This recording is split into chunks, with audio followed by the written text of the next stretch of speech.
बाल्यावस्था एवं उसका विकास विषय में आज हम मनोस्नायु विकृति के लक्षण एवं उपचार जानेंगे कि मनोस्नायु विकृति के क्या लक्षण हैं और किस तरीके से इनका उपचार किया जा सकता है। Symptoms and treatments of psychoneurosis. मनोस्नायु विकृति क्या है, यह जानने के लिए उनके लक्षणों को भी जानना जरूरी है। मनोस्नायु विकृति के लक्षण यानी सिम्टम्स ऑफ साइकोन्यूरोसिस। तो सबसे पहला, इनमें रोगी के शरीर को बहुत अधिक कष्ट नहीं होता, यानी जो न्यूरोसिस के रोगी हैं उनके शरीर को तो बहुत अधिक कष्ट नहीं होता। In this the patient body does not suffer much. इनमें चिंतन और बोलने की क्रियाएं पूरी तरह से युक्ति संगत और ठीक रहती हैं, यानी जो चिंता करने की और बोलने की क्रियाएं हैं ये पूरी तरह से युक्ति संगत और ठीक रहती हैं। In these thinking and speaking are completely rational and correct. ये अधिकतर हताशाओं, संघर्षों और मानसिक तनावों से उत्पन्न होते हैं। यानी ये जो रोग हैं ये हताश रहने से और संघर्ष करने से, मानसिक तनाव से, इन सभी चीजों से ये बीमारी उत्पन्न होती है। They mostly arise from frustration, conflicts and mental stresses.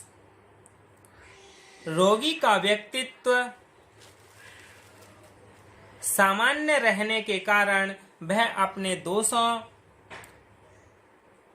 को समझता है और उनकी चिकित्सा के लिए चिकित्सक को पूर्ण सहयोग देता है। Due to normal personality of the patient, he understands his friends and gives full support to the doctor for his treatment. यानी ये ट्रीटमेंट के लिए चिकित्सक का पूर्ण सहयोग देते हैं। ये रोग संकेत, सम्मोहन, मनोविश्लेषण और पुनर्शिक्षण से विशेष रूप से दूर किए जा सकते हैं। This disease can be specifically overcome by science, hypnosis, psychoanalysis and retraining. यानी ये मनोस्नायु विकृति साधारण कोटि के मानसिक रोग को कहा जाता है। इस रोग में व्यक्ति की मृत्यु की नौबत नहीं आती है। इनमें व्यामोह और विभ्रम नहीं दिखाई पड़ते हैं। इनमें रोगी का व्यवहार सामान्य रहता है, वह सामाजिक रीतियों का उल्लंघन नहीं करता है और वास्तविकता को समझता है, यानी जो रियलिटी है उसके बारे में वह समझता है। इनमें व्यक्ति में आत्म संयम और आत्मनिर्भरता का अभाव नहीं दिखाई पड़ता है, यानी सेल्फ डिफेंस का अभाव नहीं दिखाई पड़ता है। मनोवैज्ञानिक कारणों से उत्पन्न होने के बावजूद इनके उपचार के लिए मनोवैज्ञानिक विधियों की आवश्यकता होती है। ये जो बीमारी है न्यूरोसिस की, ये मनोवैज्ञानिक कारणों से ही उत्पन्न होती है और मनोवैज्ञानिक विधियों से ही इसकी बीमारी को दूर किया जा सकता है। इनमें मानसिक और अनुवांशिक तत्वों यानी मेंटल और हेरेडिटी तत्वों के विकास का हाथ रहता है और रासायनिक तथा स्नायु दैहिक तत्वों का बहुत कम महत्व होता है। हम न्यूरोसिस का उपचार यानी इट्स ट्रीटमेंट एंड न्यूरोसिस का उपचार जानेंगे कि क्या है। स्नायु तंत्र के विकारों को दूर करने का सबसे अच्छा तरीका योग क्रियाएं हैं और योग क्रियाओं में भी शीर्षासन सबसे उपयुक्त विधि है। यानी शीर्षासन इस न्यूरोसिस बीमारी को लिए काफी लाभदायक है।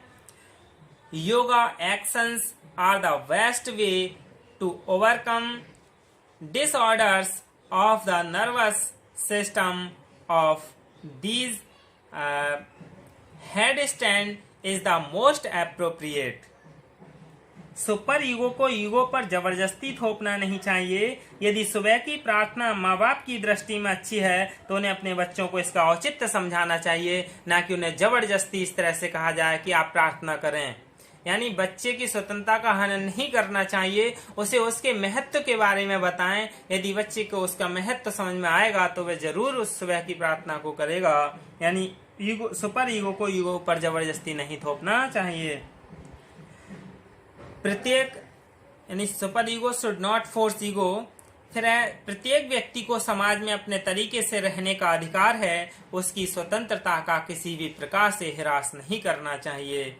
यानी प्रत्येक व्यक्ति की स्वतंत्रता को नहीं छीनना चाहिए, उसका समाज में अपने तरीके से जीने का अधिकार है, क्योंकि प्रत्येक व्यक्ति की जीवन जीने की शैली अलग अलग होती है। Everyone has the right to live in society in his own way. He is freedom should not be damaged in any way. इस प्रकार के लोगों के प्रति सहानुभूतिपूर्ण व्यवहार सबसे अच्छा माना गया है। ये लोग आसानी से किसी पर विश्वास नहीं करते, अतः इस प्रकार के न्यूरोटिक लोगों का दिल जीतने में समय लग सकता है। This type of sympathetic behavior has been considered the worst. These people do not trust anyone easily. यानी इनका दिल आसानी से नहीं जीता जा सकता, उसके लिए समय लगता है। इन्हें सहानुभूतिपूर्ण यानी इनके हितैषी बन करके इनके दिल को जीता जा सकता है। अधिक यानी लगातार चिंता की वजह से इस प्रकार के लोगों की कुछ वास्तविक समस्याएं होती हैं। यानी इनकी कुछ वास्तविक समस्याएं होती हैं जिन्हें हल करने में इनकी सहायता की जानी चाहिए। यह कह देने से इनकी समस्या या इनकी सहायता नहीं हो जाती है, इनकी समस्या का समाधान नहीं हो जाता है कि चिंता की कोई बात नहीं है। अक्सर किसी के लिए कोई समस्या है तो उससे आकर यही कहते हैं लोग कि चिंता की कोई बात नहीं है, लेकिन यही पर्याप्त नहीं है। उनकी वास्तविक समस्याओं को समझें और उनकी सहायता करें, वही उनका उपचार है। अगर व्यक्ति किसी विचार या इच्छा से ओवेस्ड है तो उसके इस ऑब्सेस्ड विचार को बदलने के लिए उसे कोई भावात्मक फिल्म दिखाई जा सकती है। इसके लिए नियमित उपचार जरूरी है। In this person is obsessed with any thought or desire, any emotional films can be shown to him to change this obsessed idea. Kali phos नाम की एक दवा है, वो होम्योपैथिक है, और वो इस कालीफोस होम्योपैथिक दवा इस न्यूरोसिस रोगियों में बहुत प्रभावी सिद्ध हुई है। इसलिए कालीफोस दवा का भी इस होम्योपैथिक दवा का भी इसमें उपचार किया जा सकता है, यानी इससे भी ट्रीटमेंट किया जा सकता है। यही क्या है न्यूरोसिस के लक्षण और उपचार हैं। धन्यवाद।